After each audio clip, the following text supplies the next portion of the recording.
But like, do you like helping people?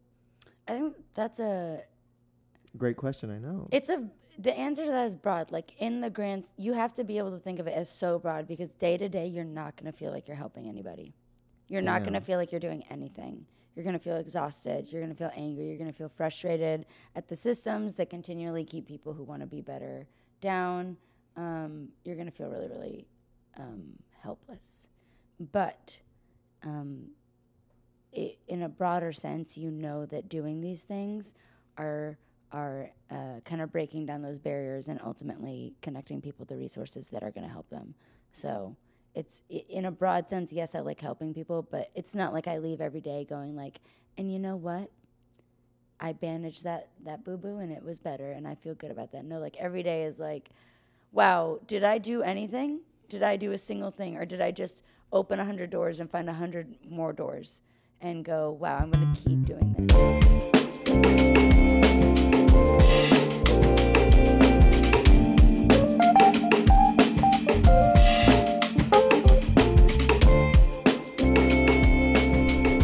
Welcome to Tyler Is Groce. With me, Tyler Groce, a podcast where a comedian, me, talks to his successful friends about life and love and success and growth, self-improvement, how to get there so that I can beat them. Because I'm so desperate to do so. And oh my God, I'm exhausted. I'm so tired. This is a real episode, but Jesus Christ, I'm tired. Oh boy, I can't be tired. I'm in Austin, going to see Kendrick Lamar tomorrow. What's good? Just excited about it. That has nothing to do with this podcast. I can't wait to go. I've never been. It's been like 10 plus years since I've been to like a big concert like this. I went and saw Drake on his Take Care tour back in 2012. It's been 10 years, and now I'm going to see K-Dot, Mr. Morale, and the Big Steppers. So if you're there, if you're going, hit me up. Let me know. We can wait outside in line together because I'm trying to get there early so I can get them close seats so I can feel Kendrick's new, profound, emotionally transformed sweat on my face. I want to feel the heat from his words. If Pyros and Crips all got along, I want to feel that shit. Anyway, we got a special one for you today. I asked my good friend Ashley Sharma to come on the podcast. Oh my God, funny comic, funny nurse, I'm sure. I mean, I'm sure she's a funny nurse too. She doesn't just turn that off at work. And we get into it, man. We talk about mostly her nursing. We talk about everything, mostly her nursing stuff, and just how hopeless it feels to be a nurse. I was surprised by that because I'm not a nurse. I'm sure if you're a nurse listening, you're like, duh, but I didn't know. Hopeless. She was a nurse during COVID. She started nursing right as COVID hit, and she saw it happen, and it was as bad as they say it was. So we got into that, and we got into the dark shit, and we kept it very funny and light, and we got really dark and you know, talking about death and serious shit, the death that she saw. And it was just a great chat with her. And she's a fun person. She runs a show at the third Thursday of every month at the Velveeta Room. The third Friday of every month, at the Velveeta Room, called Blackout. It's a very fun comedy show. I've been on there. It's not this Friday. If you're listening on the day this comes out, it's not this Friday, because this Friday is my headlining set at the Velveeta Room. Can you believe it? Friday at 8 p.m., July 22nd. Saturday at 8 p.m. and 10 p.m., July 23rd. Come check me out. I know there's some listeners here listening. Come check a brother out. What a time. What a time to be alive. I'm so honored. I'm so excited. It's going to be a fun time. So come through. I think Ashley's going to be there one of the nights. So you can see her perform. You can see me perform and other friends. So please do that. But yeah, man, this is a great episode. This is a great one. Last week was a solo ep. It's nice to get back to having a friend to talk to and bounce off of and riff with and get deep with. And that's exactly what we did, man. I'm going to say it's I know there hasn't been that many episodes of this, but this is quintessential Tyler Is Groce podcast episode. So please listen, enjoy. You know, real niggas don't need therapy until we do. and then we do it, and then we tour around and talk about it on the Kendrick Lamar tour. So I'm excited. I hope you are too and listen to this. Love you. Take care. Enjoy. Bye-bye.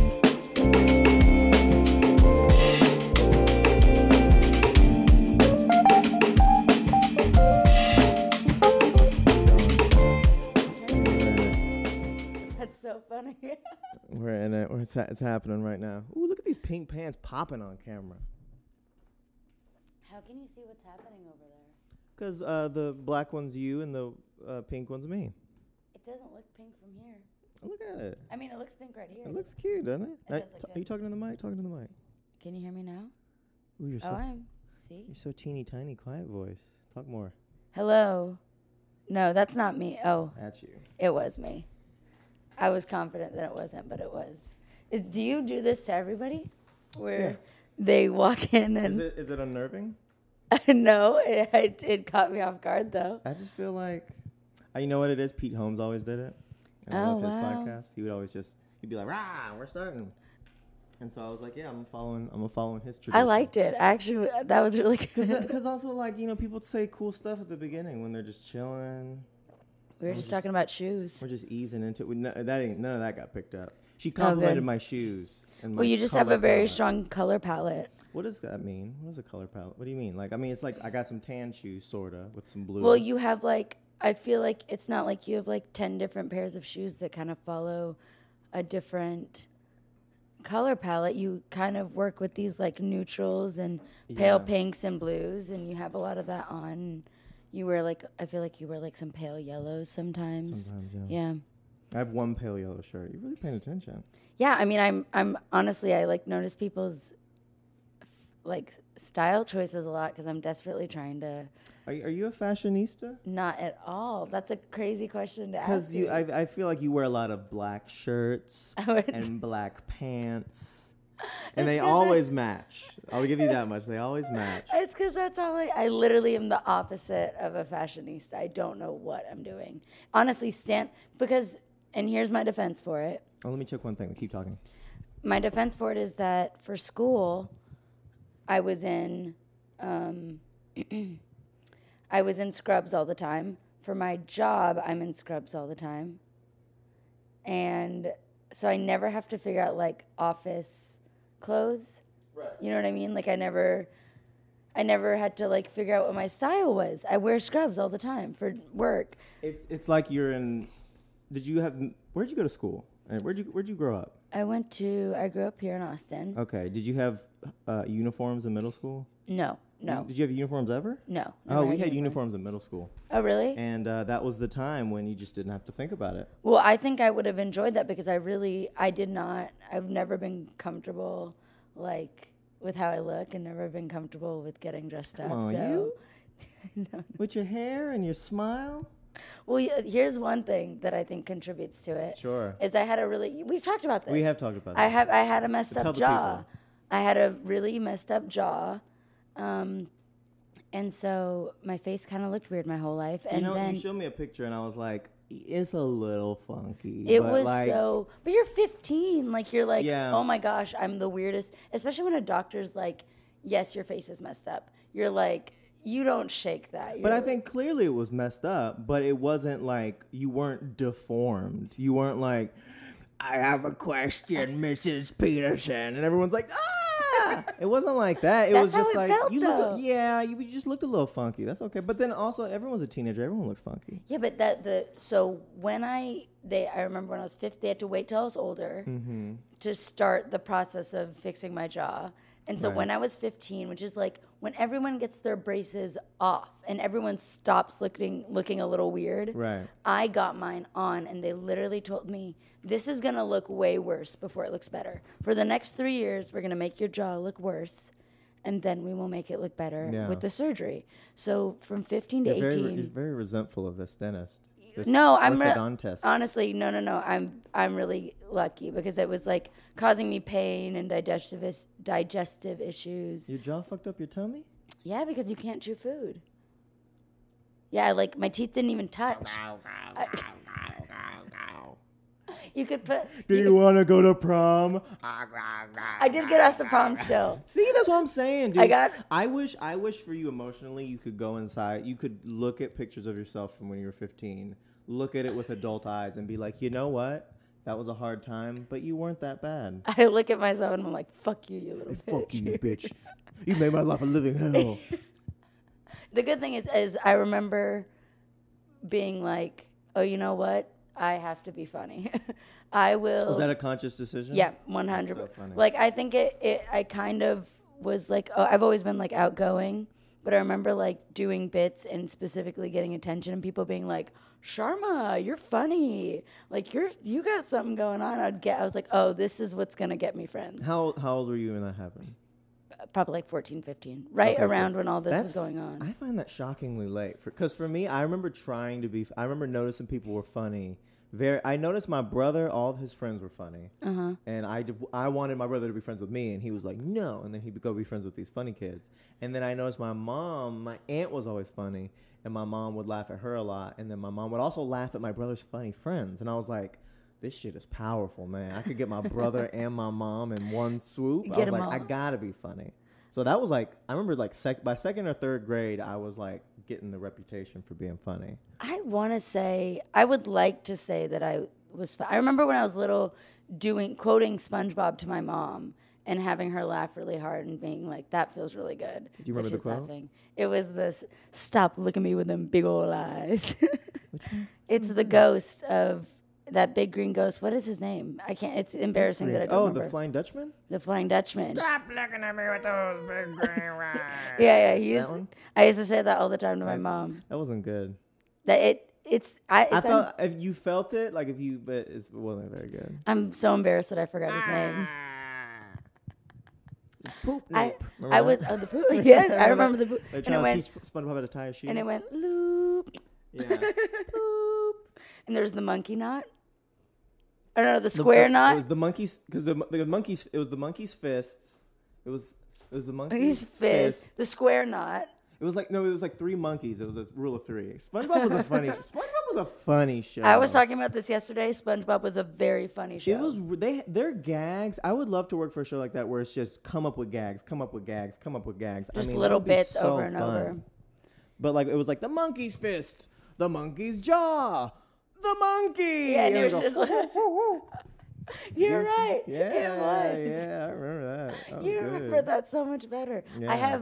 The best, like one of my most treasured possessions is this home video that we made when I was like, I must have been like 7 or 8. My brother is like maybe 11 or 12. Okay. And then it's my god sister as well. And we called it the SpongeBob production. Okay. And it honestly has, like, we made a whole set and we dressed up. Oh my God. Yeah, it's like really, it's honestly kind of good. And we had a CD of all the songs from SpongeBob and we performed them. And we made like a giant shoe with real laces so we could tie them. What'd you make it out of? Cardboard. Where did all these kids find all this cardboard and crafting ability to take? I was like an arts and craft kid for sure. Yeah, I like to build. Always in the arts. You know, I don't know your backstory, but I'm getting an origin story from Ashley Sharma. Oh, always in the arts. That's funny because I feel like I was so creative girl, but face deformed to all end. This is the story of how my fucked up jaw held me back creatively. All she can do is be funny. All my art projects are gonna be like jaw based, like just. Like, I felt Science class. So here's how the human jaw should work. Do you remember the Crimson Chin? Wow. Did people call you Crimson Chin? I called myself the Crimson Chin. Oh, boys, you beat them to it. Yeah, well, that was the thing. No one was. Were people making fun of you? I don't believe people were making fun of you. People probably weren't making fun. I do think that I had I don't think I was being like. Actually, I did get a little bullied in high school, but I think everyone does. But. A girl like... Was it specifically jaw stuff? No, someone stole my diary and photocopied it and handed it out. That has nothing to do with your jaw, though. It doesn't, yeah. But I don't think people were making fun of me for the jaw. I don't. If you wrote about the jaw in the diary, then it would have been... No, I actually don't think I did. Wait, okay, but let's back up. They photocopied your diary? Yeah, it was like, girls are crazy, dude. And then they would pass it around? There was like student mailboxes. And they photocopied my diary, like personal stuff, and put it in everyone's mailboxes. I'm a monster. My dear, the Crimson Chin. That's how you refer to yourself? Yeah, that was my devastating. And then what monologue. was the result of it? Like, not like did they get punished, but like how did you, was it like, how did you feel? Were you like sad? I didn't love it. You're sad, you didn't love it. I certainly But then didn't. like were people like, hey, stretch marks. And they're like, how did you know? Was it like that? Like, was it? No, I feel like. Or was it just the fact that people had read it, it made you uncomfortable? It made me uncomfortable. I don't think anyone was like, ha ha, I read you. Like, I think people were just like. Stretch marks. I was like, why would you say that one for me? I listen. I'm just kidding. I'm riffing, okay, Ashley? You're gorgeous now. This is a long time ago. Perfect jaw, no stretch marks. You're a star. That's so kind of you to say. You're a star. Damn, they stole your diary, and you had a jaw. Yeah, honestly, that sounds really bad. It wasn't that bad. I was outgoing, and I had a good. Yeah, I had like good siblings that like taught me how to be social and like. How many siblings? You got a younger brother who's super cool. I got a little baby. Super cool. He's the best, right? I talked to him for like 5 minutes, so I could see the cool, but I didn't get to quite experience. Yeah, everyone knows he's the coolest. He's the coolest of the siblings. He's the coolest kid in the world. The coolest thing he said was I went up and did a set, and afterwards he was like, "Hey, that was funny." That was the coolest thing he said. He's like, "Hey, that was pretty good." How confident is he? He's like in a room with adults. He's too confident. And how old is he? 18. 16. He's 16? He just turned, not just turned that guy's 16, cool. but he's 16. That guy's cool. I didn't have that. You know what my deal was with him? Because he was like my buddy. Where I went, he went. It was my job to take care of him. And how old are you? I'm 27. So I'm 11 wow. years. So you're taking your 10-year younger brother than you around. Oh, yeah. I took him around when he was like 3 or 4. Dance rehearsals, theater rehearsals, music classes, he was there. It was like me, and also when I worked, he was at work. He would sit in the back room. He would, What, and your parents were just cool with that? Yeah, there was, Take your little brother to work? Yeah, they had their own stuff. And the work was cool with that? I couldn't believe the work was cool. I worked at Express in the mall. I don't think it would have been cool if I was like, "Yo, can I just bring my little? He's can cool though. Can I bring my little guy? Can he sit in the break room?" I can't believe that we were allowed to do it. What was the job? It was multiple jobs, but the two that were really big was I worked at a gym, and he was allowed to stay at the gym all day, just hanging out. I'd pack a breakfast, lunch, and like a snack. Did he get swole? And and he got ripped, and he beat people up. Spot me. He's just pulling girls. He's like 9. Just, hey, what's up, girl? And then the other one was I worked at Lush, like a bath bomb store. Lush, I know Lush. Yeah. I was like all the girls in high school I had crushes on would go to Lush. Oh, really? Mm-hmm. And they'd be I'd go to the mall with them trying to. I don't know what I was trying to do. Did you live near a Lush? Where did you live? Lushes are everywhere. They're in malls. In high school? Yeah, they're in malls. I guess that's true. Yeah. So we would go to the mall, and I would I don't know what I was trying to do with these girls. I wasn't trying to sleep with them because I was like. A baby. I was too sweet. I would have been like. Aw, that's kind of. It was too sweet. I would have been like, let's just cuddle. That's enough for me. But but I was just trying to hang out with these girls, and then they would always be like, let's go in Lush, and then I would wait for them to find Lush and Sephora. Those were the two big ones. Yeah, it's just fun to be in there. Yeah, I like Sephora because they have the little where they put the makeup. They have beads. Oh yeah, I know exactly what you're talking about. I would take some beads and I put them in my pocket. I bought those. I kid you not. I bought those beads at home and put them in containers and store like pencils. Like you found some online. Yeah. And then very recently, the beads that I've had for maybe 9 years spilled, and I was like, "Fuck this! I'm never doing this again," because they were everywhere. I'm still finding them. Oh, you didn't sweep them up, or you just I guess this is my life. No, now. I swept them up. I guess I live on a beach, a beach with beads. I want my room to be like the bottom of an aquarium. Yeah, like the bottom of the ocean. SpongeBob SquarePants. We bring it all back. That's one thing about us. We're gonna bring it back. We're gonna bring it back. We're gonna bring it back to SB. We're gonna Patrick, Squidward, the whole gang. SP. That took me too long to break it down. Okay, so the podcast premise, as you know, as I texted you 5 minutes ago. 5 seconds ago.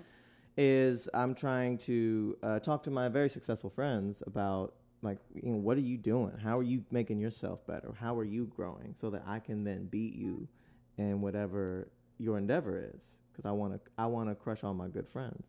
I'm honored, first and foremost, to be in the category of your very successful friends. I feel like that's the only way I can get people to come. No, that's the best way to frame it, is to be like, I'm gonna beat my very successful, and then people are like, what? Oh my God! I don't know why, but I'm going. You're like, I'm flattered, but I'm nervous. I'm flattered. I'm scared. I'm a little.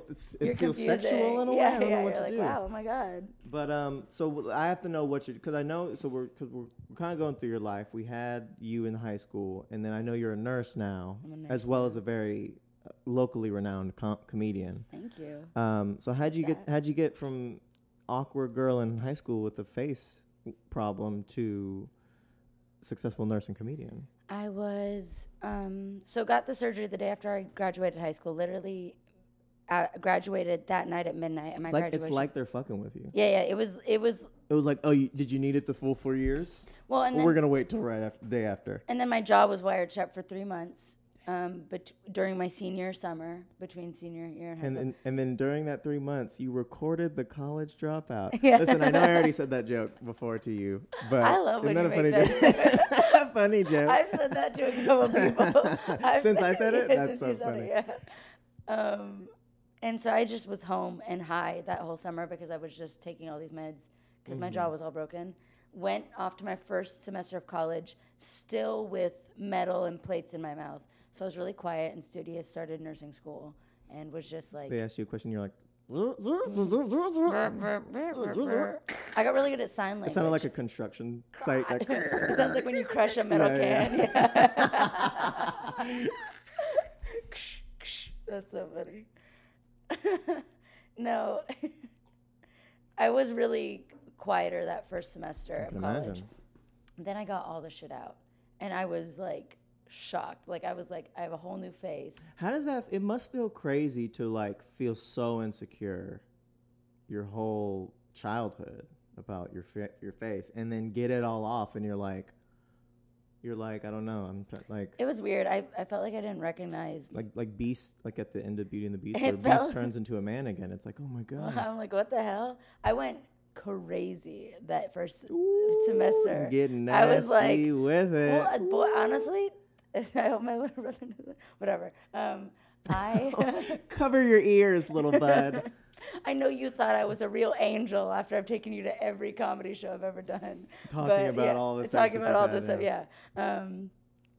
But I was like, boys had never thought I was cute or were interested in me, and I was like, oh my God, I look like a person. And now.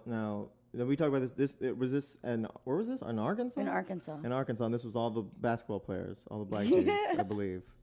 Is that correct? Hey, it wasn't. Hey, listen, we can cut it. I wasn't. We can cut it. We don't have to cut it. This was all the white dudes, wasn't it? This was all the fellow Indian people. What are you? Indian? It was my... Sri Lanka? And my parents are from the Fiji Islands. Fiji, I knew it was something weird. But we're distantly, like, ethnically from India. So I think the term is Indo-Fijian. Ooh. But we don't have any family in India. We've never been. Indo-Fiji. That's our song. How did you know? Oh, you know. How do you know our song? I am also. Just a shade darker. Just one shade darker. You just take out, you're wearing a grass skirt, you're wearing a Sulu, and you're just like... I don't even know what that is. A Sulu? And that's how Sulu warrior. That's Sulu right. is like it's like a large cloth that's like tied around your waist that is like a skirt. That do you have pictures of you in? Oh yeah, but mostly my Fiji dad. Gear? Oh yeah, I have pictures of me all the time when I was a kid in Fiji. And you know that's why you've been wearing black this whole time, because you need to realize like I have to go back to my roots. I have to wear my fucking whatever. You forgot it Sulu. already. Sulu. Sulus are colorful though. Sulu. You need some color. I'm working on it. Oh, I know you can't. I know. You're trying to. You're like a Mexican that speaks Spanish, but they're like, I don't speak Spanish. It's like that's what the black is. You gotta come back to your roots. I gotta go back to my roots. I'm trying really hard to wear colors, and it's not going great, but I'm working on it. All my clothes are black. It's really bad. It's okay. It works for right now. You'll get there. I just in the last year I bought a bunch of new clothes, and updated my wardrobe, as you can see. You have a great wardrobe. I know, it's only recent. It's very recent. It looks great. Thank you so much. And that now I was 29, so like you got a couple. I got years. time, right? You got a couple of years. I gotta tell you, the older I'm getting, I feel less trapped. I feel more like, oh, I have time. Yeah, I can do all this. I think simultaneously I feel less trapped, less pressure, and like I'm dying still. Yeah, it's a weird. It's a strange thing, where I'm like, I certainly, I do feel older. Like I can tell I can't. Like I have to take better care of myself, or else it's just not gonna work. Like I'm not gonna be able to function. Yeah. But I do not feel. I guess I like really didn't think I was gonna be this old. Not even like. No, I think everyone feels that way. And now that I'm here, I was like expecting to hate it, and I'm kind of like, I got time. I can be hot later. I didn't need to be hot all these years. I can figure it out now. It's a real, for all the kids out there listening. All the children that are big. It's in the little kids like me who's in high school and you just have crushes on girls and you just don't know how to go about it, and you want to smash, but you also don't want to smash. Yeah, because you would also just want to hold hands in the hallway. That's that's more of what you fantasize about than smashing. Listen, number one, I hope my brother the hand holding's gonna come, and you don't even know the pussy is gonna be drowning. I'm talking drowning in that pussy, okay? But it's probably gonna be another 10 years. You better learn to swim because. Hey, listen, kiddos, you better learn to swim because that pussy coming. And for the ladies, that dick, ooh, you gonna have more dick than you can handle. All different sorts of shapes and sizes. Even ones you don't want. Even ones you don't want, and didn't ask for. You're going to have the freedom to choose. It's really hard for y'all. It's really tough. A lot of ones you don't want, actually. It's mostly ones you don't want. Man, that's wild. I'm just kidding. Well, I mean, not really. I mean, you probably don't want it, but you're like, well, I am here. Hey, little bro. Cheers. Okay, so you were getting a nasty at the beginning of school because guys were coming up to you, guys were interested. Yeah, it was like how would they come up to you? Like in high school, they were just like, oh, she's funny and goofy, and then they're coming up to you and they're like, hey girl, like what's good? And it's a black's like, hey little mama, what's good? Where you from, girl? I remember you said Fuji. I wear FUBU. Is that close? I got a lot of girl. Oh, you're from Fiji? I'm in Fiji, like the frat, and I was like, oh, shut up. And then I would still hang out with them, but that's neither here nor there. Fiji the frat. There's a frat named Fiji that's like a notoriously bad frat. Like Trump, like they do bad stuff. Yeah. Oh, wow. And there's every frat. Dudes would be like, there's a story about when my dad. I love frat stories because they're always like, yeah, why would I ever be a part of this? Yeah, frat stories are insane, and I don't think I would ever do sorority life or whatever. What's it called? Greek life. Doesn't seem like it's for me. But when my dad first moved to LA, when he was like an older teenager, like 18, 19, they had lived in Fiji on an island very differently their whole life. Then they just moved to LA. And my dad said he saw a big house with a big sign in front that said Fiji.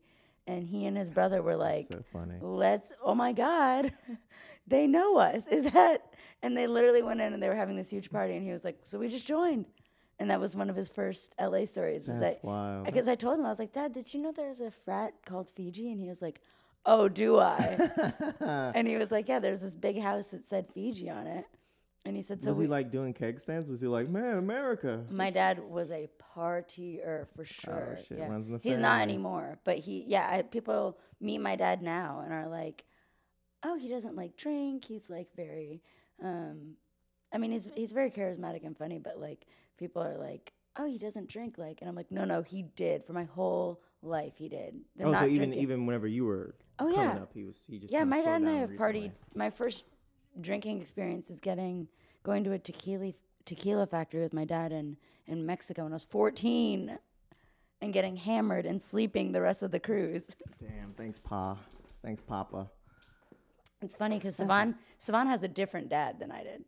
Yeah, 10 years difference, yeah. Yeah, Savan's like, what? You and Dad went to a tequila factory? Yeah. He's like, Dad and I go on, like, walks and play pickleball. Like, it's just like...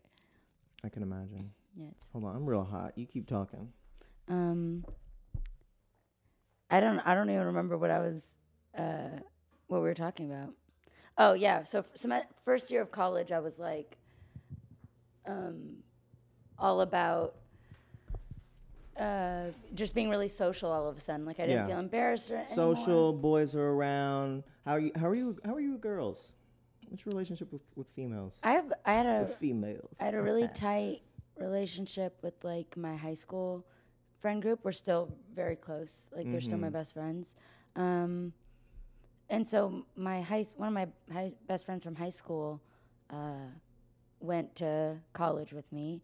I kind of made like a solid group of friends between the ages of like 16 and 22, and those girls have kind of like stuck with me. It's the same girls that, and then I've of course made more female friends, and everything.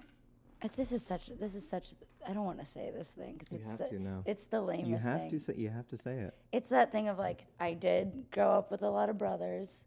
I do stand up, so there's a lot of boys around. So I do have a lot of a lot of the people I hang out with are boys. Why is that lame? I feel like that's such a, like I see people making fun of girls that are like, I prefer to hang out. I don't prefer to hang out with boys. They're just around a lot. Here's me speaking with a broad brush. I feel like you, like you're saying, grew up with brothers, grew up taking shots with your pops.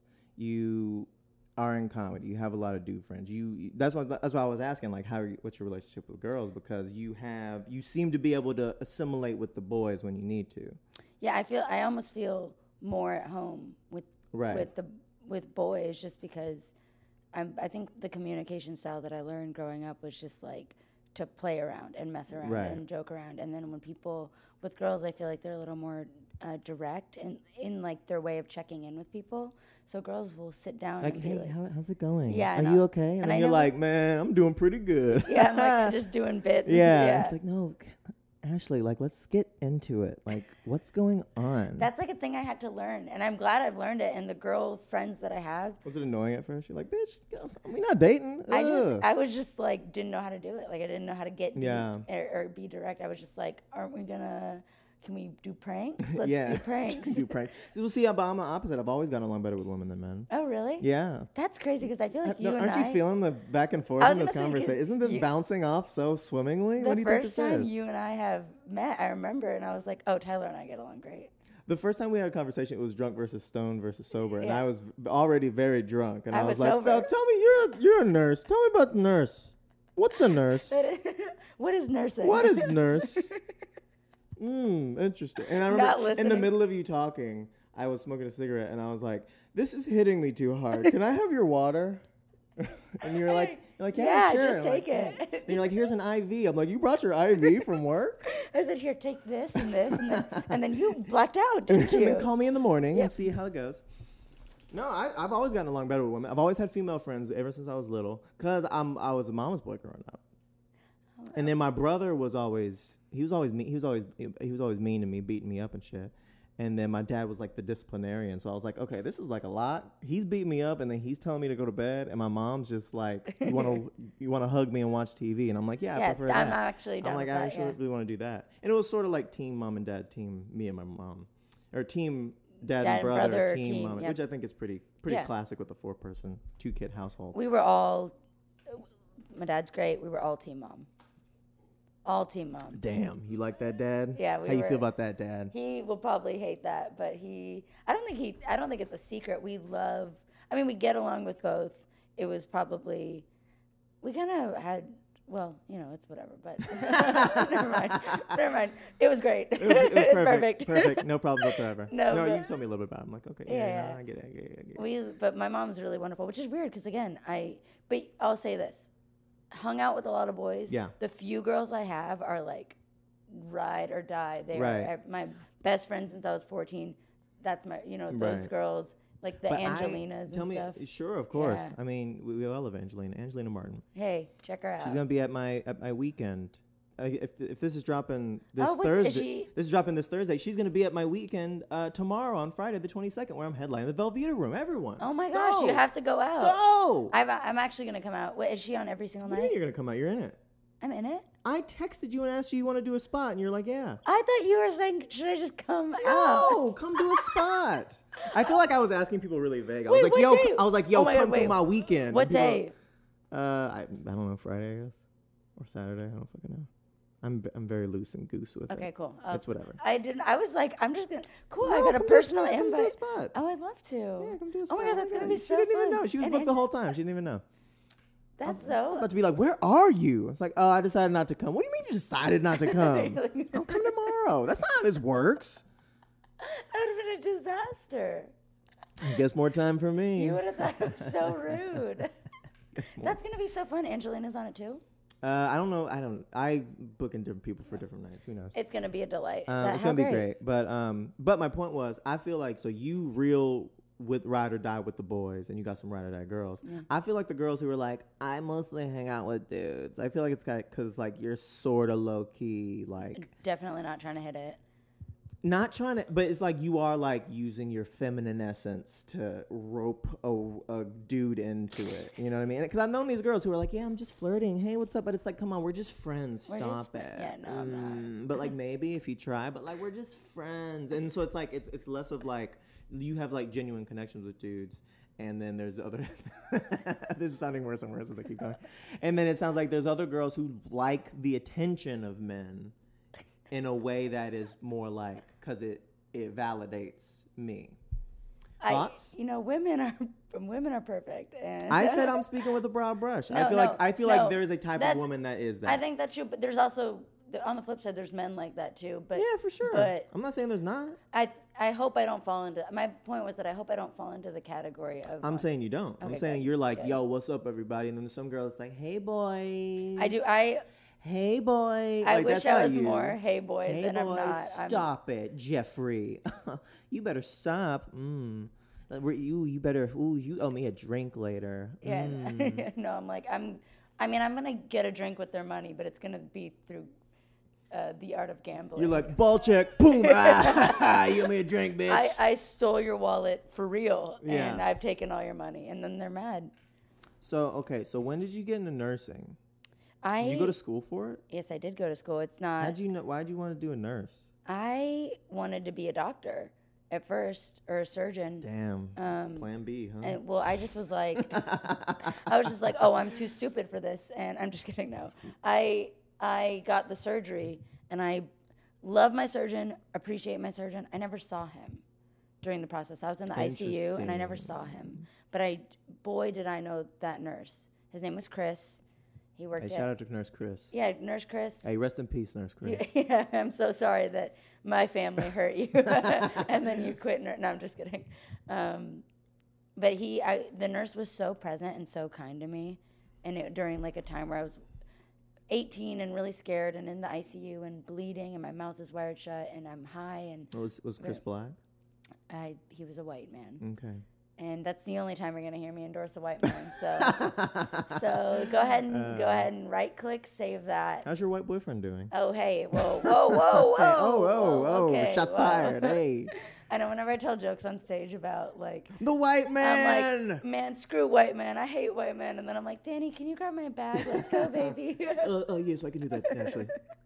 Ashley, baby boo, I got you. That's so funny because that's not what he sounds like, but it looks. That's how what we doing. He sounds like that. He does sound like. I'm dating a nurse right now. Oh my God, that does. She is fine. He says the term "titties popping out the scrubs," and it always titties popping out the scrubs. That was a good Danny. I'm dating a nurse, right? Because he does. It's more like it's such a specific cadence. Yeah. Like I'm dating a nurse right now. We gotta clip this and send it to him. Yeah, he's gonna love that. That is what he does. Yeah. You guys aren't gonna believe this. I love Danny Cadence. You guys aren't gonna believe this. People have to get to Barton Springs. Was it nobody does it like the Big D? 2 shooters, 5 Super Bowls. No one does it like the Big D. That's him. I love Danny Goodwin, everybody. Give it up what for are Danny you doing? Goodwin. Go look him up. He's around. He's the best. He made me break my no comics rule. Like you were saying, like, right. Oh, girls, if there's girls that like boys think there might be the potential that they're gonna get laid from a girl, and that's why they're being. No, I was pretty upfront, being like, I do not sleep with comics. Nope, I'm not going. I told that to everybody. But you do fall in love with them. I do. Yeah, shut up. But you do give your heart to them. Listen, come on. Everybody loves Danny. It's so fun. It's hard. It's really. I'd find it impossible not to like Danny. It's fun to be in love with someone that everyone else also loves so much. Great It's really, really fun. Do you like sport? Y'all like sports together? He likes sports. I like Lakers basketball. Okay. I like the NBA specifically. Gotcha. He likes all sports. I like just that because that was kind of families from LA. That was like the team that. I would love if Danny, like, if we took a picture of Danny and then took a picture of Chris the nurse, and it's like, oh my god, they look exactly alike. Same. Oh my god. That actually might not be untrue. He's like, hey patients, how we doing? People have to take their medications, and I'm like, something about this guy, I just can't figure. Guys, I'm a nurse right now. My titties popping out my scrubs. He's a big boy. He's a big guy, Nurse Chris. He's got titties and they're popping out the scrubs. So you were, and I find that an interesting story. I've never like met someone in real life that was so good at their job that I was inspired to do it. I already wanted to do medical, and it actually just made me go, oh, I want to be with people. I always had this thought of like, the best way to help is to do the most simple, hands-on, direct care. Well, you know, there's help in the body and there's help in the person. You know what I mean? It sounds like you're more into helping the person. Yeah, I mean, I really do love the, like, I always thought, like, when I was much younger, when I was like 10 or 11, I thought, oh, I want to work for, like, Red Cross and, like, work up high and do something that trickles down. And then as I got older, I was like, oh, that is not how the world works. And if you're up here at the top, you're usually not a very good person. And I learned more about the Red Cross as an organization and things like that. Isn't it like don't donate to them, right? Yeah, it's better to just donate directly to donate smaller and where you know where your money is going. Right. If you can buy supplies and bring them places, that's really good too. Yeah. Everyone support local. If everyone supports their communities, I think that'll really help a lot of the problems. It's a damn shame. Does anyone feel connected to their community? I feel super connected to my community. Yeah, me too. Do you really not feel connected to your community? No. In what sense? I mean, I feel connected to like the comedy community. Yeah, but like. But I don't Austin. feel connected to like. Austin. I'm not like. My city needs me. I've never once thought that. Oh my god, that's all I think constantly. Well, but you're okay. Well, we can get. You're like your job is going around and nursing homeless people. Yeah, I love my job. And I've been trying for months now to get approval to have a ride along so I can come with you and see what this life is. I wanted to give you the news on air. That is breaking HIPAA. Oh, come on. That's some bullshit. It's not allowed. Are you kidding me? What if we happen to meet up? Oh my god, Ashley? What brings you to this drug den? I come here all the time. Can I tell you? Sometimes it's very close to. A lot of times it's like where we hang out. It's like down the street from fucking Love Goat. Sometimes it's like I'm walking distance from the Velve for most of my job. That's very funny. Yeah. That's so funny. You're like, pop in, let me do a set. All right, I gotta go fucking. Well, it's sometimes when we're walking, do you see friends? I actually am not gonna actually say anything. Okay, you're gonna be cool, right? And break HIPAA for this podcast, I'm right? not gonna break HIPAA. I mean, don't break HIPAA, but like you can say I can talk about general things. There was a guy who lost one of his limbs. I'm not saying which. He did a drug. I'm just saying it involved the needle. You can keep it vague. I can tell general things that happen as long as I'm not releasing any patient information or like location or anything. Like, man, the stupid laws in this country, man. They're really killing the. Hey, vote for stepping Ted on the Cruz, bits. everybody. Vote for Ted Cruz. HIPAA does a lot of good, but it also steps on a lot of bits. And I've been I mean, I've been meaning to speak up about. Tell me more. Tell me like because you wanted. I've seen you do some nursing jokes on stage. Mm-hmm. Nothing that's breaking any laws, by the way. But like, what do you want to say that you can't say? There's some really very specific stories that are so funny. It's funny because every doctor I've worked with that finds out I do comedy goes, oh my gosh, this must give you so much material. And I'm like, do you not know the law?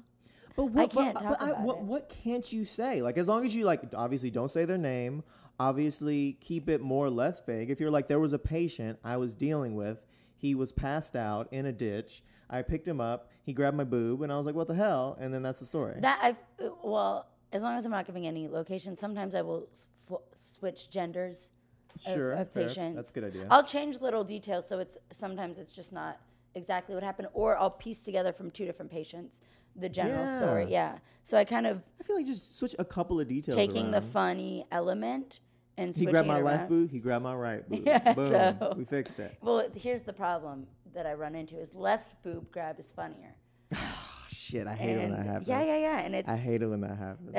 I see you read the book of comedy where it talks all about The rule of boobs. which appendages are the It's funniest. rule of thirds, rule of boobs. And patients are always grabbing my funniest appendages. Mm-hmm. So when I have to switch it, it's a downgrade. Yeah, I understand that. It's That's tough. That is tough. But like, so sometimes you switch around little details, switch around genders. But like, what's a story that you want to say but can't? Well, I can't say it because there's like You caught me. somewhere. You caught me. I tried to get everybody. You're gonna have to I really wake did. up. What is it? You're gonna have to get up pretty early to trick Ashley Sharma. Baby. I was born at night, but not last night. I saw that joke on Sister for the first time, and I was like, whoa. I love Sister. mm-hmm.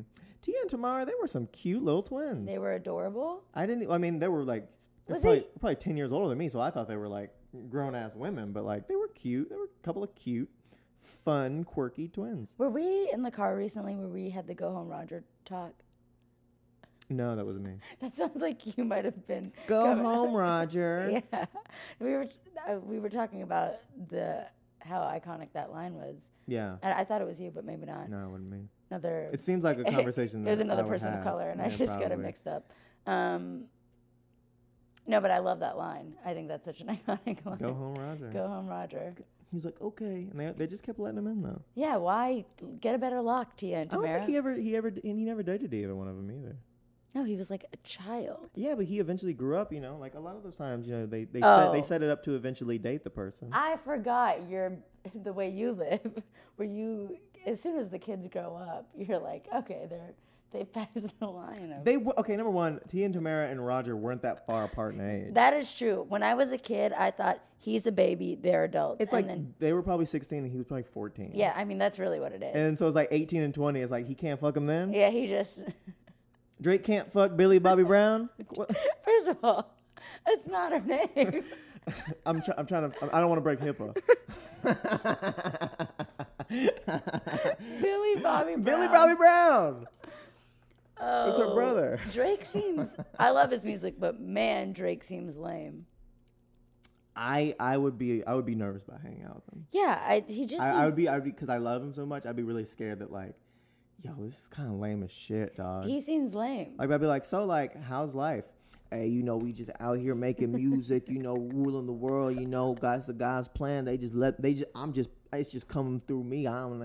I'm just part of God, you know. God bless everybody. Like he never says anything. He just says like Instagram captions. I'm like, how's your mother, man? I love my mama, man. I love my mama like I love the world, you know. She is my world, you feel me? That's my mama, you know. She raised me from a seed to a flower, and now I'm blooming. I'm like, motherfucker, will you talk to me? What did you do this week? Shit, what didn't I do? Motherfucker, stop it. We just out here grinding. We working. Like, what? No, what did you do? Hey, where did you go? Sipping drinks with the girls. The girls flowing just like the drinks is hoeing. You feel me? Flip it around, flip it up and down, man. Wait, I gotta write that down. Take a dip in my pool. Don't be a fool. House music just starts like going. Honestly, I know. Never mind. He know we went to. You're like, what? I wouldn't want. I would be terrified he'd be a lame. At our favorite bar, I wouldn't want Drake to be there. If Drake walked in, I'd be like, oh. Do you mean like you don't want the fanfare that would come with it, or you just don't want that vibe? Well, I think everyone would. Let's take it. Let's say Drake isn't famous. He's just Drake. I probably wouldn't want to talk to Drake. Yeah, I'd be like, oh, Drake's here. I don't want to get caught in the corner with Drake. Man. He's going and then part of it's like, number one, he's gonna be really lame. He's gonna be like talking all cool, and then he's gonna take all the girls. Cause I think he'd still pull. I think he pulls, but I think it has nothing. I think the way he talks is probably making it harder for him. What do you mean? I just think he seems annoying. Hey, where's it at? You know? Hey, just want to talk to some Texas girls. Hey, that's kind of. I love Canadian. Houston. Hey, you know it's an OVO thing, eh? It's sort of like he's sort of hard and soft. Like his he's very aggressive, but he's still like, yeah, man, I'm just here out here. Hey, don't fuck with me, Holmes. It's just such a confusing accent. I want to keep hearing it. I'm like really. It's like mild. It's drawn me It's in. mildly Canadian with a little bit of that patois. I got so enthralled in that. As soon as he started saying it, I was like, what is this? I know. That's what happens. He goes out. He's like, hey, what's up, girl? And then suddenly her clothes are off, and he's like, what the fuck? I didn't even. Yeah, Drake would not be a good hang. You know who else? You know what? This is a hot take. Uh-oh. You know who I don't think would be a great hang? Another rapper? Well, okay, no. Kanye. You're like, I don't think Kanye would be the coolest guy. I met Kanye. Did you? Yeah. Was it before he was crazy? It was like right in the midst of it. Okay. I can't say it on here because HIPAA. But yeah. You treated him. Were you his nurse? No, I wasn't. Were you his nurse? No, it's really fine. It's nothing. I'll tell you later. Oh my God. Where was it? Was he homeless? You know, Kanye lives on the corner. Was he Kanye homeless? lives on the corner of 7th. Yo, is he that dude out front of the Velve? Yeah. Is he the one sitting outside the Velveeta Room? Yeah, dude, and his new stuff. It's pretty good. It's pretty good. It's better than Jesus is King, that's for sure. I'm at the Blind Pig, motherfucker. He just making Austin 6th Street references. I love the Blind Pig. That would be so. That would be. He's at Pete's Dueling Piano Bar. Yeah. Kim telling me I go too far, but I'm out here dueling like Pete's Piano Bar. I'm mixing all these different rappers. I was like, you really. I'm like all over it. Come on. I'm like, I don't even know what I'm doing anymore, guys. I'm just throwing in references. I'm just trying to. He's trying to punch it up. He's trying to punch it up. One thing about Tyler is he is going to punch it up. He's going to do 12 I feel like we're far away from where we were. Okay, yeah, so we've lost sight. So tell me, okay, here's a question I have for you. This is about me. This is me asking my successful friend for advice. Okay. Do you like helping people? Because when I think about the idea of going out there and bandaging up homeless people and running around all day doing that sounds awful to me. I don't think I like helping people in that way because at the end of it, I don't feel that warm, fuzzy feeling. I just feel exhausted and tired and like, well, I guess intellectually, I'm like, well, I did a good thing today. But emotionally, I'm like, man, now I just got to push my shit off till the next day. Now, but of course, this is your job, so this is your shit. But like, do you like helping people? I think that's a great question. I know. The answer to that is broad. Like in the grand, you have to be able to think of it as so broad because day to day, you're not going to feel like you're helping anybody. You're not going to feel like you're doing anything. You're going to feel exhausted. You're going to feel angry. You're going to feel frustrated at the systems that continually keep people who want to be better down. You're going to feel really, really helpless. But in a broader sense, you know that doing these things are kind of breaking down those barriers and ultimately connecting people to resources that are going to help them. So it's in a broad sense, yes, I like helping people, but it's not like I leave every day going like, and you know what? I bandaged that boo-boo and it was better and I feel good about that. No, like every day is like, wow, did I do anything? Did I do a single thing? Or did I just open 100 doors and find 100 more doors and go, wow, I'm going to keep doing this. But then you look I guess, and presumably there's sort of no end. It's not like there's going to be... There's no... unless some real big shit happens in the country, it's like there's not going to be less homeless people and there's not going to be less boo-boos to kiss. Yep, that's exactly it. And I'm learning about... the program I'm in is really, really incredible, and they encourage a lot of continued education, and we are learning about, like, stages of change. And, like, so the guy that we work with is brilliant, and he is... he calls us change professionals. Like, we are professionals in like helping people, not just put a Band-Aid on this every Tuesday for the next 100 weeks. Sounds a little like how Starbucks, their baristas are called like, coffee artists. Or like Abercrombie is like a floor model. Like if you work at Abercrombie. Listen, buddy. It's like I appreciate it, but the point he makes is like, he goes, have you ever like, I don't just want to put a Band-Aid on this every week for the rest of your life. There's treating body, there's treating people. I want to teach you what this means, how to avoid getting it again, and if you have it, how to treat it yourself. And it's slow because, you know, you're trying to ultimately foster independence and connect to resources and teach people how to use those resources.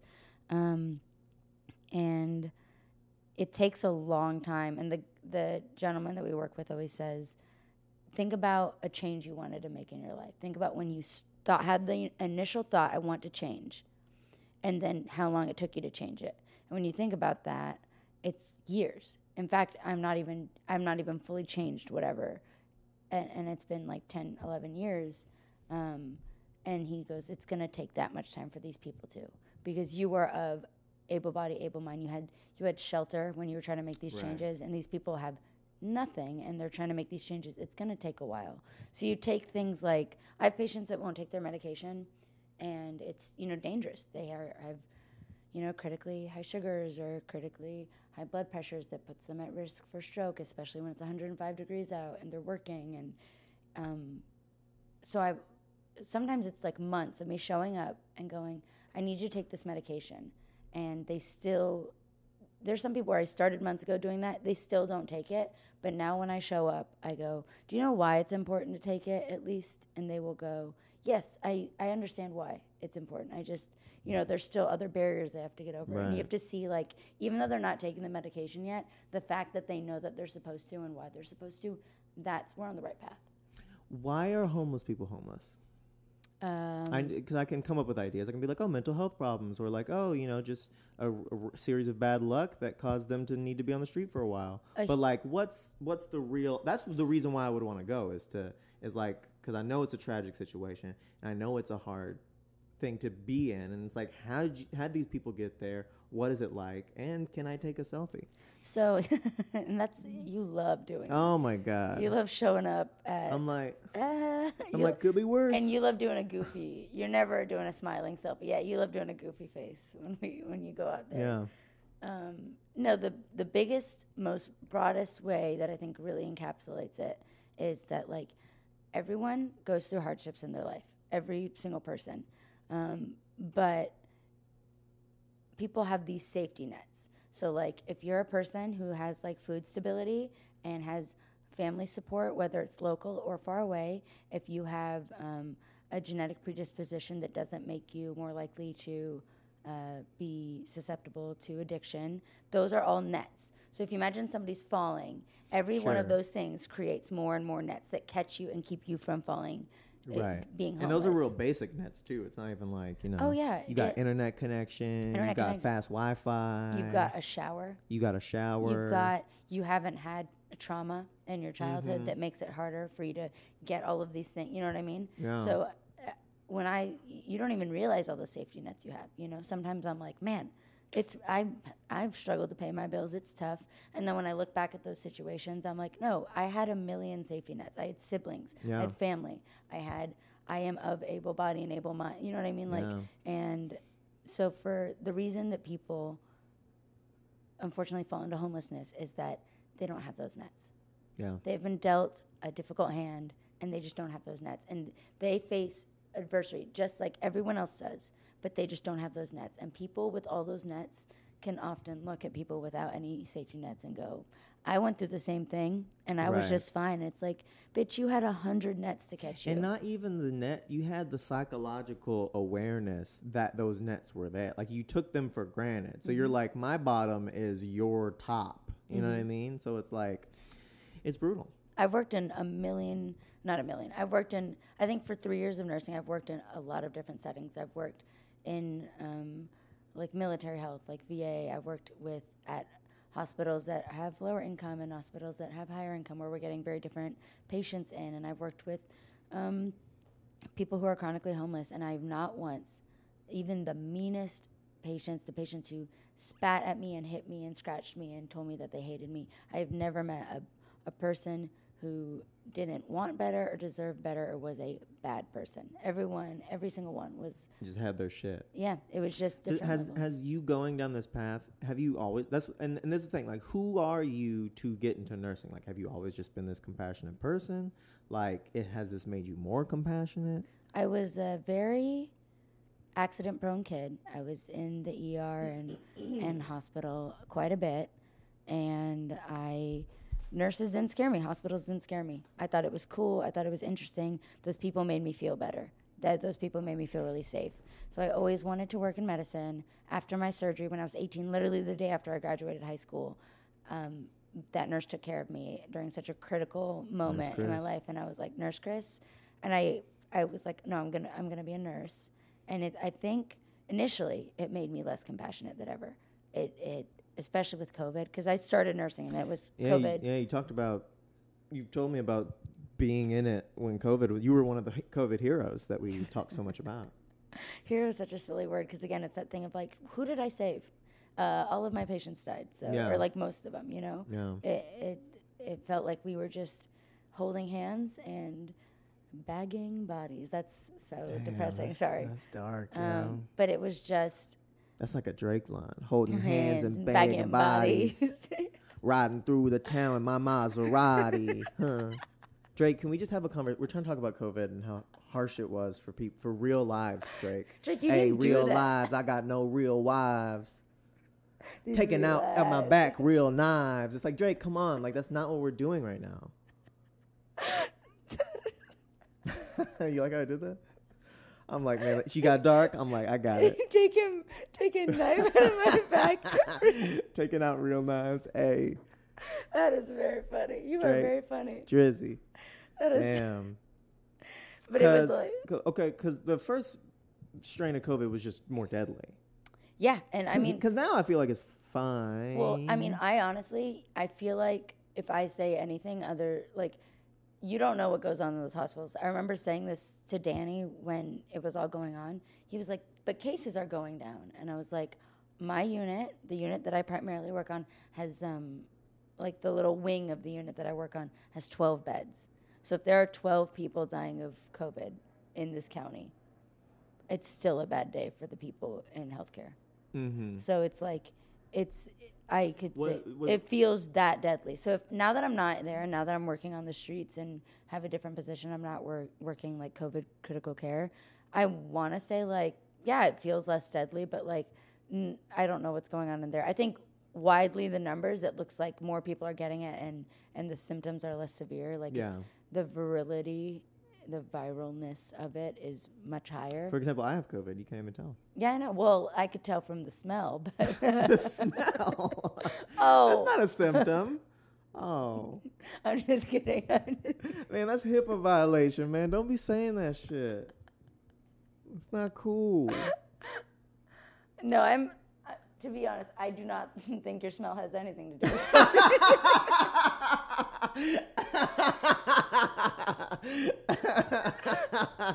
Oh, that was great. Okay. So I guess, are you saying like whenever you're in it, when you're in these nursing units where like shit's going down, if there used to be 50 deaths a day and now there's 30 deaths a day, that 20 is like there's still 30 people dead. Yeah, it's like emotionally, it's like this isn't a win. It feels huge still. Yeah, it feels so heavy and huge, and like yes, there's little wins, like when you're like, yes, okay, the hospital is less populated, but when you're in there with somebody who's dying of COVID, that one feels like a million. It feels so heavy, and it's just anyone who's stuck it out. I would have thought I was gonna do it forever. I really thought I was gonna do it forever, and then when I hit this breaking point, and it was like kind of weird circumstances that I left my old job, but I just like, I like was done.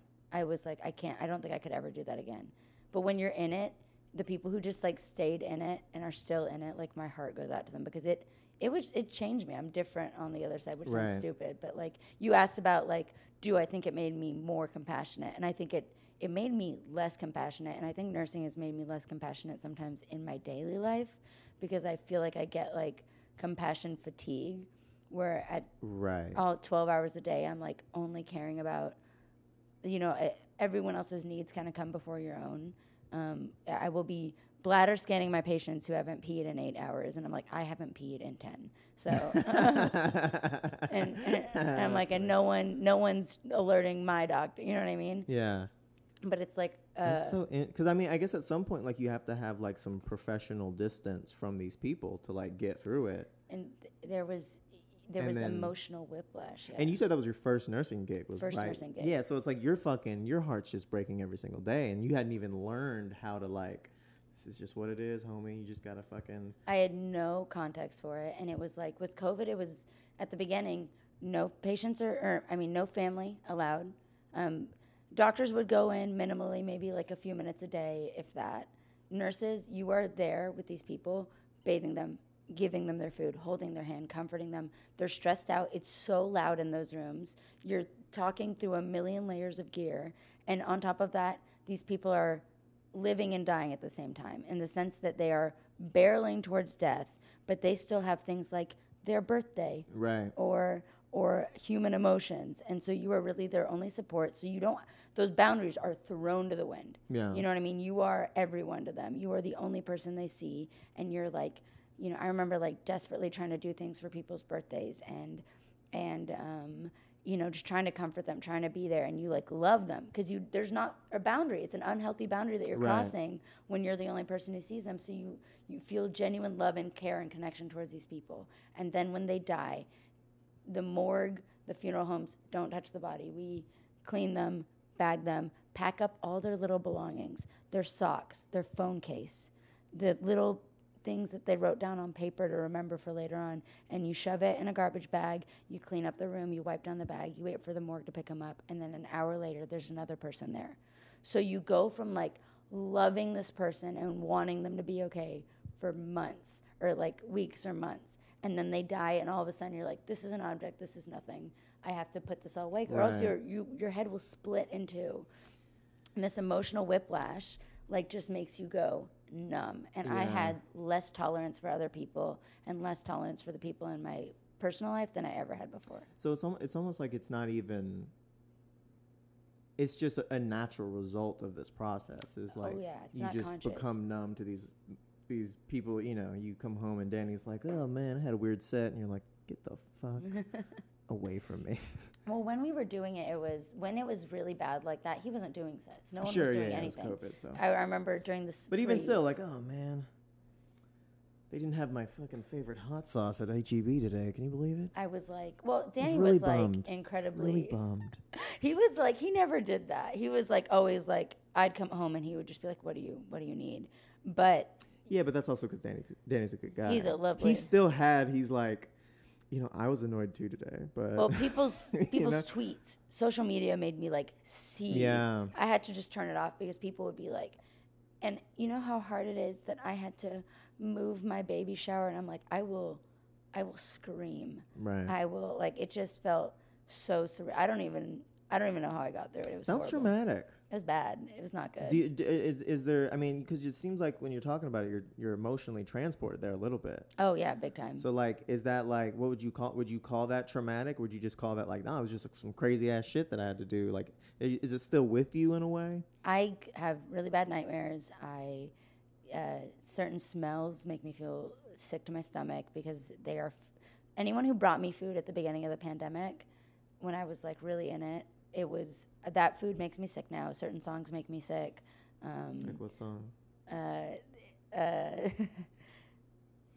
My House by Crosby, Stills, Nash and Young. I don't know that one. I would sing it, but I don't know. It goes. It's like just an old song, but I remember I listened to that song because I had just started dating Danny, and his dad toured with Crosby, Stills, Nash and Young, and I was like, oh, I love this. Like, I love Crosby, Stills, and I listened to that song, and then COVID started a few days later, and that song, I love that song, but it makes me feel so like something in my chest. And it just, certain things will just really make me feel very strange. But guess what? I have not sought any mental health care since this began, so I do not want to diagnose myself. Hey, don't believe in doctors, y'all. Baby, you don't need it. You don't need it, man. You could be like me. Barely holding it together, freaking out on this podcast right now. It's crazy. Like from that and from the homeless thing, it seems like you're saying, like, it's interesting to hear, like, the day-to-day feels so hopeless. Or it feels so, like, what's the point? But you keep going because it's your job. That's what you fucking went to school for. And then also, like, just because that you have to hope that at some point it will pay off, even if it's not this person, or hopefully at some point there will be some even cosmic result to your doing this. The thought that I really had to come to terms with, because around COVID, I was like, what am I doing this for? The family isn't happy. I'm not happy. The patient died. Who did it even matter for? Why did I go in there and, stay in there and traumatize myself? And they weren't comfortable. They died in pain. It's like, why did I do any of this? And what I've had to, I've just had to, go really small and go, you know what? If you were there holding their hand and not holding their hand, that did make a difference to them. Yeah. If you, were able to get them, your patient, one thing. You couldn't get them the 10 things they needed, but you got them one. Or you even heard them say, it's so annoying that I can't get these 10 things that I need. And I went, yeah, that sucks. And I'm on your team, and we achieved nothing together, but I just was there. I have to go, I hope that counted for something. Yeah. Yeah. Have you ever read Man's Search for Meaning? Mm-hmm. I read half of it. Okay. And let me tell you about that first half. Yeah, I was hoping you read the second half because I want to know how it ends. I want to know how it ends. Well, the Nazis are defeated. It's a Holocaust book. What? Spoilers? No, that's what the premise of the... No, so the book is about a dude that was in the Holocaust. So it's like, and he was a psychologist, so he's writing about his experience in the Holocaust. Mm-hmm. And it's a very short book. You should read it, and I should finish it. And one of the things that he talked about was he was naming the different ways that people find meaning in their lives. It's like some people find meaning in going out, having a good time, doing the thing. It's like he said, there's a creative purpose where it's kind of like what we're doing with comedy and shit. Like we're going out, we're doing stuff that feels good to us and has meaning, and we're creating something in the world. Mm-hmm. And then there's a passive purpose, which is I'm gonna be a bit more passive, but I'm just gonna enjoy shit, bro. We're hanging out, feel good, I got a family, I got kids, let's be together, And then there's this other one that you had to find if you could whenever he was in the Holocaust, where he was just talking about when you are faced with just immense suffering and endless suffering, it feels like people around you are dying and you could die at any moment, and it's just this heightened state of, it's like you're in total survival mode. Yeah, you're not even a person, you're just on survival. Yeah, exactly. I mean, and not only are you not a person because you're in survival mode, it's also these people are treating you inhumanely. Yep. And then you just start to, I'm just a blob, I'm just one human body in this. And that's a defense mechanism to fucking lose yourself so you don't have to experience so much all of the suffering. The suffering. And his point was one of the ways to get through that is to realize that there's a proper way to suffer, and there's a way to suffer and look back on it and be at least I suffered properly. Mm-hmm. At least I didn't, in the face of all this bad shit happening, throw someone under the bus, or a lot of Jews became the head Jew, so mm-hmm. They would get privileges, but they'd fucking beat up their fellow Jews. Mm-hmm. And it's at least I didn't do that, or at least when I had the opportunity, I tried to help somebody. Mm-hmm. And even if they died, or even if I died at any moment, or I'm a way to get through the suffering, and if you come out of the other end, be proud of what you did. Go very small in what little gestures I did. Yeah. Or just just the idea that there's a proper way to suffer is so it hits me so. It's very interesting. It hits me in a way. I don't even know why, but I just find it it's a noble thing to suffer and choose to suffer with integrity and dignity. That's a very incredibly difficult thing to do. Yeah, instead of just feeling suffering and be you know what, fuck it, man. Fuck it. Fuck this shit. Fuck God. Fuck everybody. Mm-hmm. I'ma just do me. I'ma fucking throw someone under the bus so I don't gotta die. And instead of being you know what, man, I don't, if it's my time to go, it's my time to go. but I'm gonna do the things. There was at one point in the book, like he got sent. He was like, "You gotta go over here," or it was like a decision where it was like either I can go with this group and potentially avoid death here, or I can stay with this guy, my friend who's dying. And he was just like, I'm gonna stay with my friend, man. That's really incredible. That's very interesting. I am my devil's advocate mind goes that I also couldn't be mad at anyone who was suffering and was angry and was a total dick and just fucking tore the whole house down and took everyone down with them. Like, I mean, I'm clearly one is a kinder response, but I couldn't be mad at anyone going through intense suffering.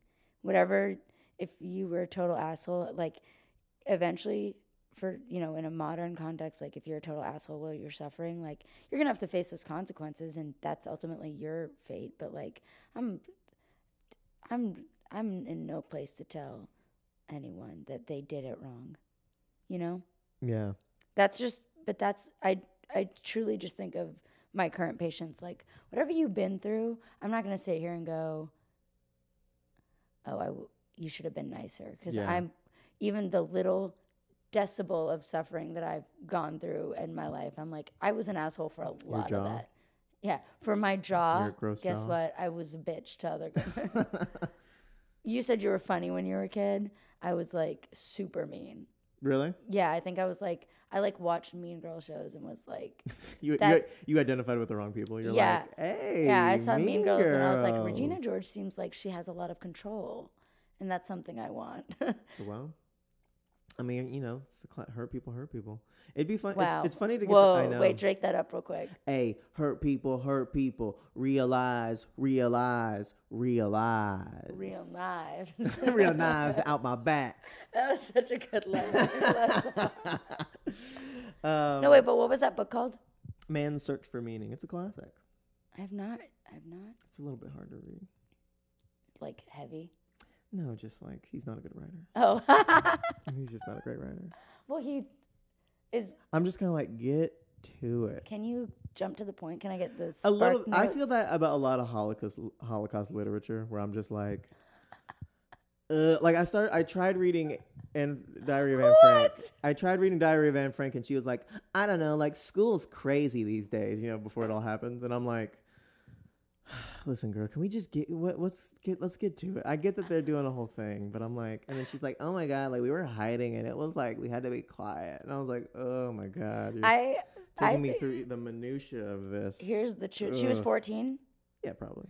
That, if anything happened to a 14-year-old, that is how it, like, even if it's like the saddest thing, you're like, you're still 14. You're still so 14 right I mean, to be fair, I barely read any of it. So I didn't actually get to the meat, but I was just like. Do you know how to read?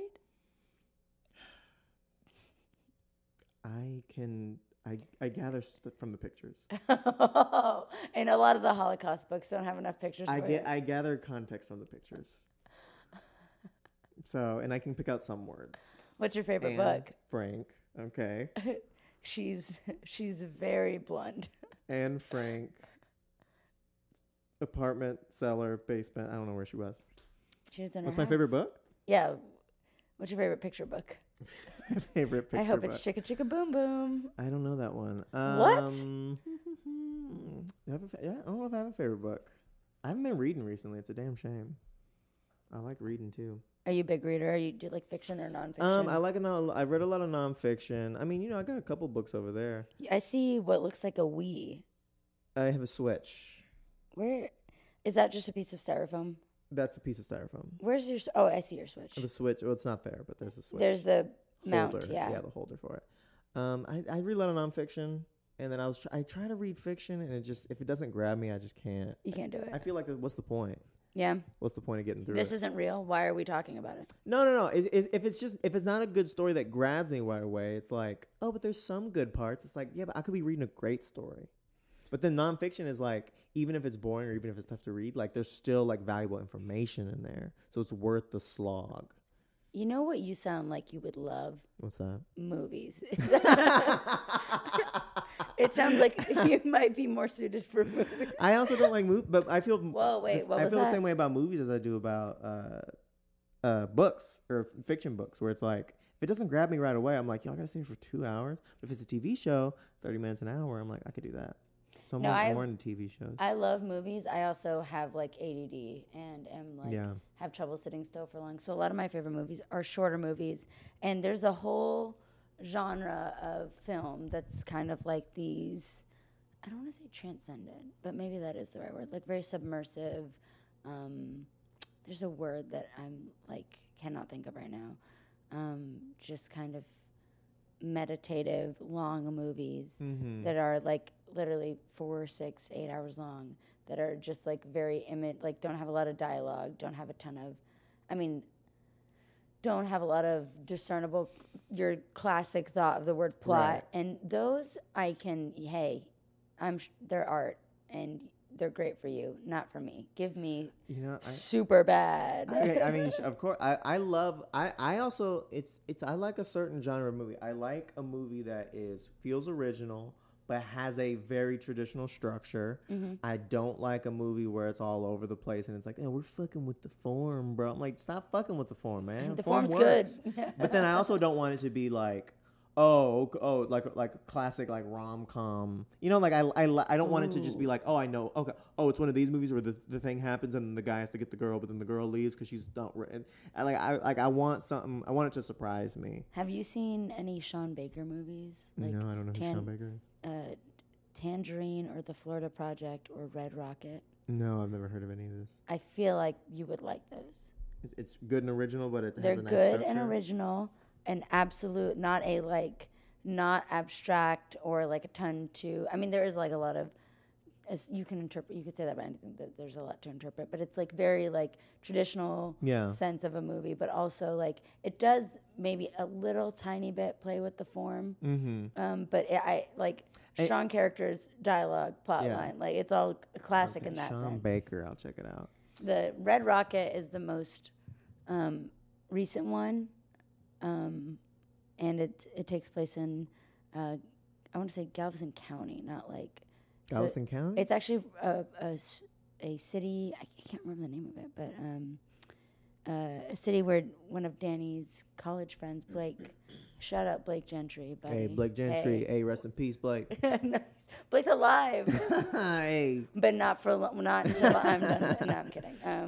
Blake is from there, and it was really cool to talk with him because he like knows characters in the movie, like they're like local guys. Oh, interesting. And it's like gets a very good. You get like a feel for this little city, and it feels very familiar if you've like grown up in Texas, and the characters of these movies feel very familiar. Interesting. But they're really cool. You should. Sean Baker. Hey, shout out Sean Baker. Hey, shout out Sean Baker, man. Rest in hey, peace. Man. Hey, get well soon, Sean. Hey, get well soon, Sean.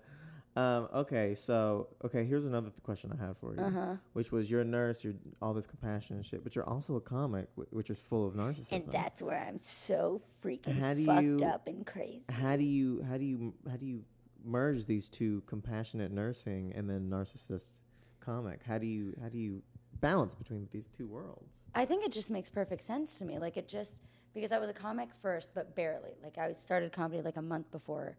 And then I started my first nursing job.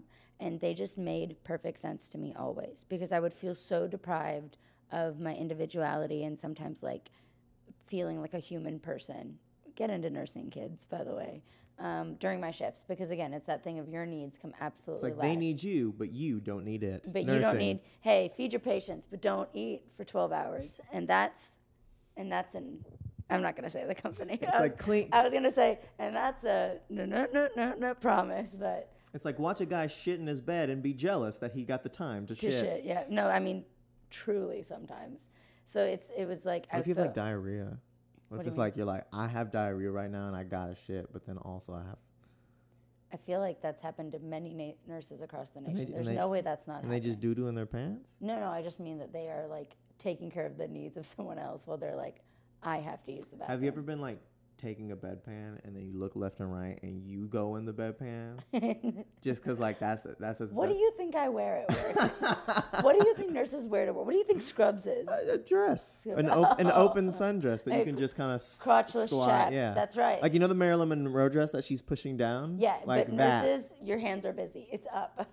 Well, Fair enough. It's not. You don't have the hand. The free. Can you hand imagine foot. taking a bedpan? You're just like, all right, I only got 2 seconds. No one's going. All right, cool. Hey man, How sedated? They did a twofer. How sedated? Do you also think we have to show everybody? Do you think? I don't know. Do you think I'm showing everyone the bedpans before? It's and you just like handling doo doo like all the time. It's crazy, man. It's this weird thing where you like. Have you ever went like, oh no? Wait, what? Well, I didn't see. I blinked. Like oh why? Like have you ever been like, oh no, I got shit on my face. No, I've never. I got shit face. You get really good at like. So like, when I'm. This is so disgusting.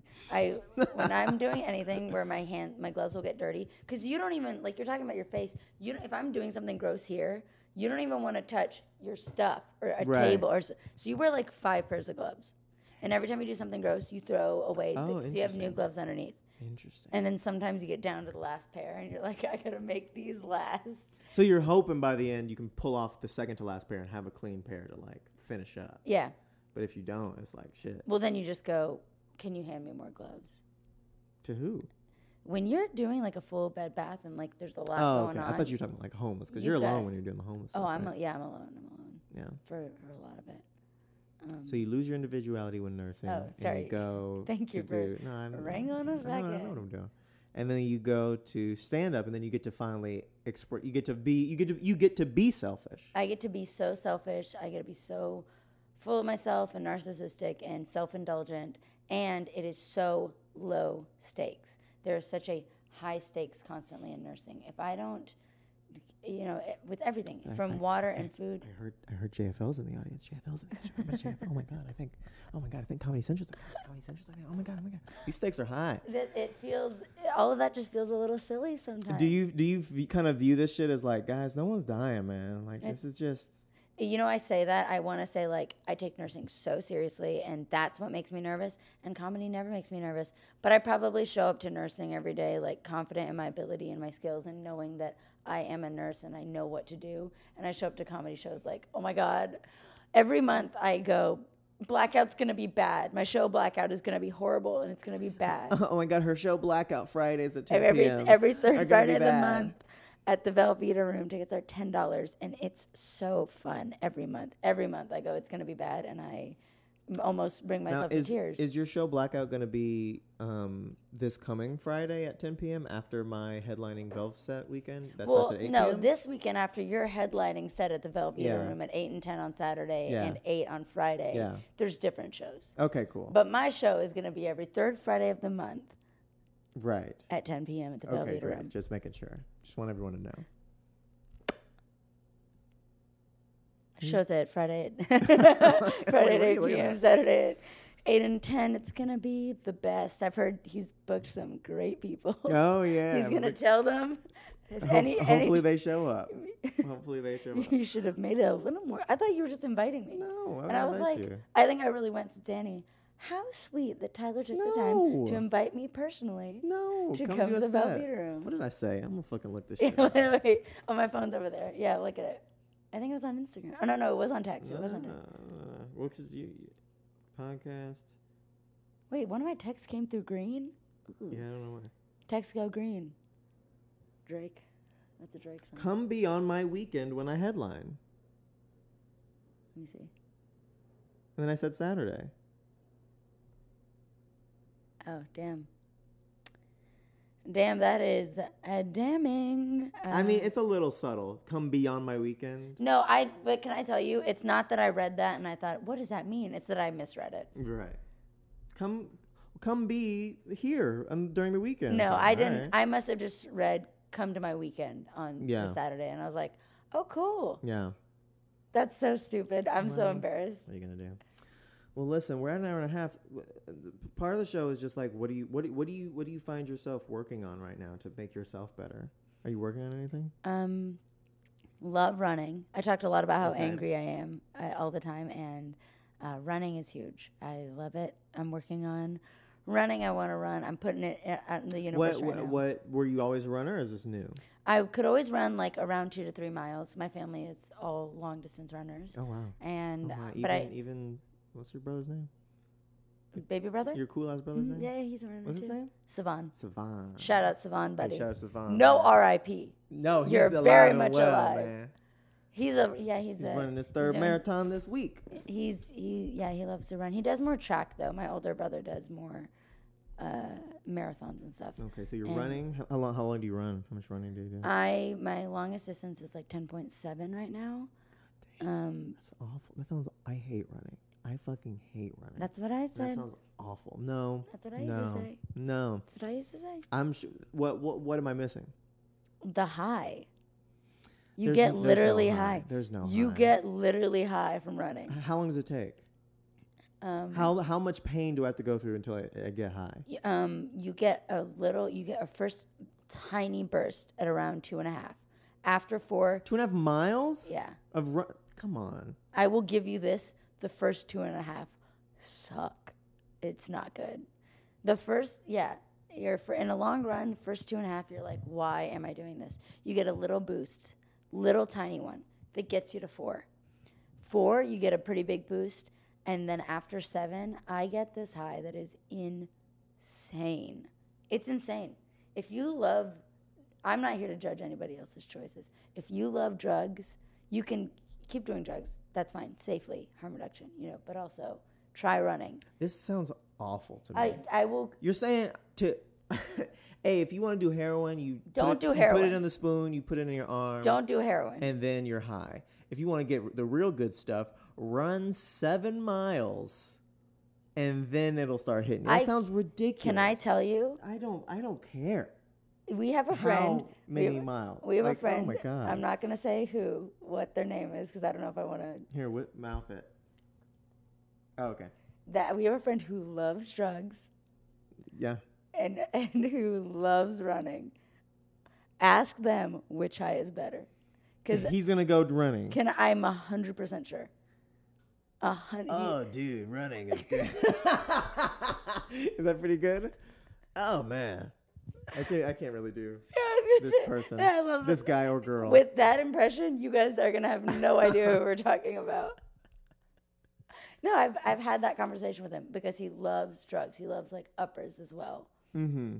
And you cannot deny that this is not some lame, this is not some granola guy. This is a person who loves drugs, who I've been like, we're going to talk about safe use, because safe use is important. I don't think he loves running high because it's that good. But it's like you have to work to get the high. Like I'm saying, even if I wanted to, I'm like, okay, yeah, I'll go 7. I can't run 7 miles right now. I couldn't. Look, you are long. You are thin. You do not have boobs.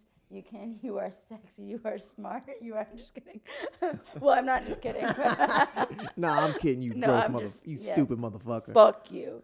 No, you are built to be a good runner. I'm not built to be a runner. I don't look cute when I run. I do. No one does. It's too much. I don't have like a stride. I do a lot of up and down. That's fine. You'll fall into your stride. You'll get there. But I sound so lame. I swear to God, it's so good. You know me, Tyler. I throw a good party.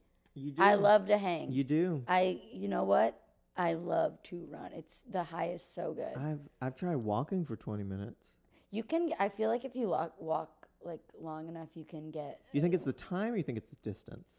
I think it's the being that elevated for so long, and then your head just try it. Not now. Not in the summer. It's too hot. Wait till it cools down. Just give it a little try. I'll never get there. I said the same thing, Tyler. Yeah, but I also don't want. Why do you? What made you initially want to run? You're saying you didn't start off running 7 miles at a time. And No. I started off almost being in tears from running 15 minutes straight and being like, "This is miserable. I feel like I want to die. I want to quit this. I don't want to do this anymore." Why am I doing this? But I had so much anger from COVID. Gyms were closed. I bought myself a pair of running shoes and said, let's just do this. Let's see if this helps. People swear that this helps. I do not believe them. I'm going to give it 100 runs. I'm on run 86. And this is how I feel. I'm not even done with my 100 runs yet. And I started. I'm going to run 86 and I'm never looking back. And I truly, it's so lame. I recognize that it's lame. I'm never going back. I love it so much. You'll get addicted. I won't. You know what? Another thing I hate about it? How long does it take to run 2 miles? took me around somewhere between like hour and a half to 2 hours. I don't remember. It takes 2 hours to run 10 miles. Yeah. It would take me 4 hours. It couldn't have been an hour and a half. I'm trying to do the math. It would take me 4 hours. I'm not. It would take me an entire day to I'm run a 10 slow miles. runner. I'm not fast. I want to clarify. If I said an hour and a half, that might be way too fast. I'm not very fast. I'm not fast. I can go for long though. It would take me 4 hours to run 10 miles. So take 4 hours out of your day. What I'm do when? I don't run 10 miles every day. When am I supposed to get 4 hours? I just go run. I'm sweaty. It would not take. I get overheated easily. I'll pass out. Okay, that is the other thing. Do not do it right now. Don't. I'm trying to run right now through this summer and keep up with my mileage, and it's truly really really hard. Man, okay. Well, And go slow. Like, do not push yourself, because I hurt myself and I was so miserable.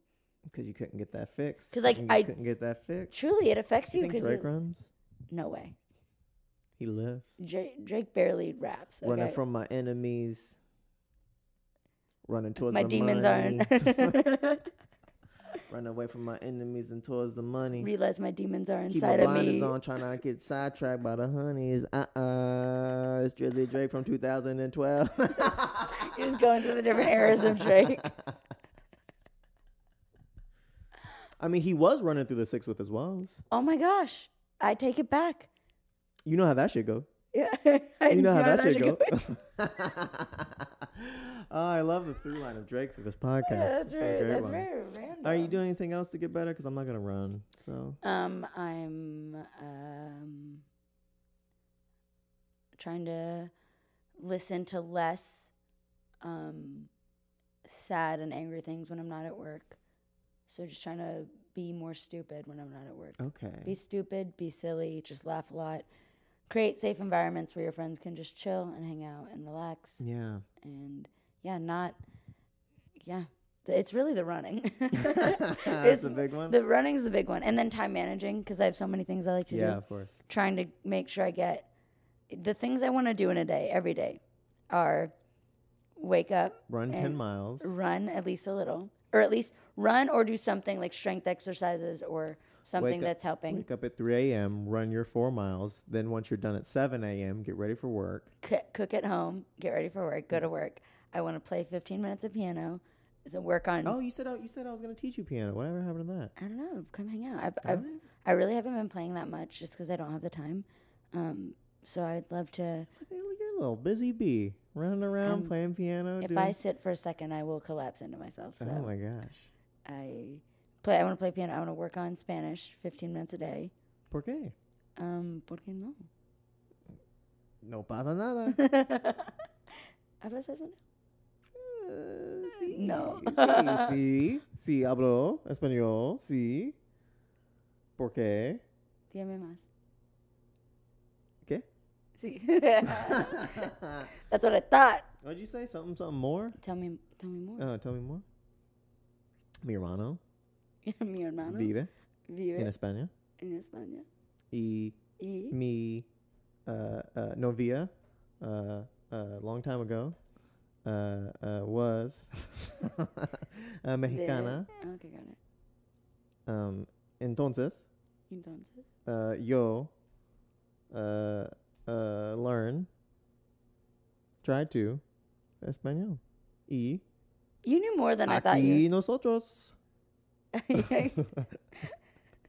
Here we are. That's what I tried to say. I know, I got you. I actually don't know if that's true. Like, that could be correct, but I don't think it is. I don't. But that you knew more than I thought. Yeah. I know a lot of medical Spanish, but I'm trying to learn more conversational Spanish. I got very nervous saying anything into this microphone.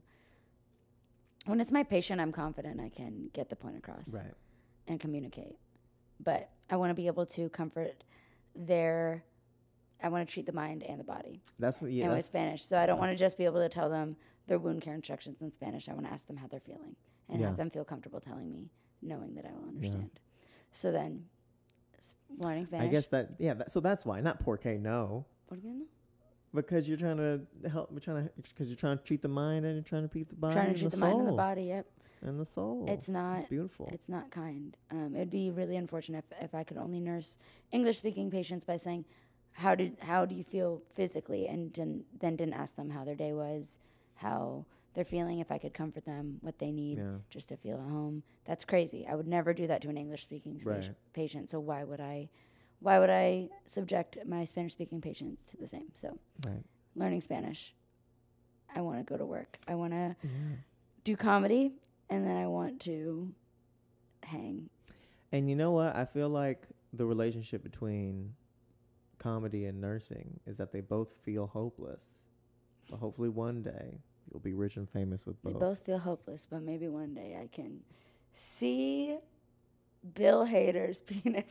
Wait, what? Where'd this come from? Wait, why? I'm just kidding. As a nursing patient? It could be both. Or see Kanye West's penis, because that's. I've never even. She was his nurse. You nursed him. God damn it. Anyway, I'm gonna get the story.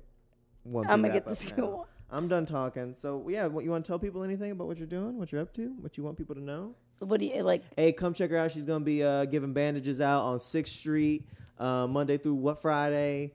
If you homeless, or if you borrowing, if you at the library right now checking out this podcast and you homeless. You think you got a big library?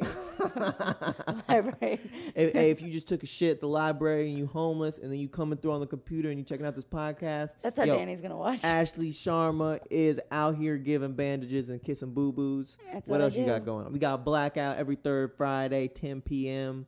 Not this Friday, because I'm going to be headlining at the Velveeta Room. Shows at 8 on Friday and 8 at 10 on Saturday. And every Friday, her show at the Velveeta Room at 10 p.m. Every third Friday, 10 p.m. Just, show up. Maybe I'll be there. Yeah. Maybe the show will be happening. Anything? That's really it. That's really it? All Nursing and Blackout. Hey, and just catch me running through the streets with my woes. With my woes. Well, all your nursing woes. You know how that shit goes. You know how that shit go. Taking knives out my back. Hey, shout out to Drake. Hey, shout out to Danny. We love Danny. Shout out to, who else did we shout out? Nurse Chris. Blake Gentry, my little brother. Savon. Mm-hmm. Savon. Yep. Big brother Savon. Shout out to you, Savon. Hey. And shout out to every healthcare provider that. Well, most of them, except for the ones that were mean to me. Shout out to every healthcare. But you know what? They're mean to you probably because they're hurting too. You know what I've always said?